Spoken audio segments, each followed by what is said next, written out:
চাই থাকে আৰু চাহ কাপ দিবলৈ ক'ব লাগিব তেতিয়াহে দিব নহ'লে নিদিয়ে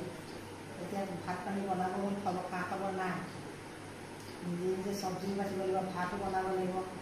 খাবলৈও ভাল লাগিব যদি ভাল নহয় আকৌ পাতিব আজি খাবলৈ কেনেকুৱা হৈছে ভাল হোৱা নাই এইবোৰ ক'ব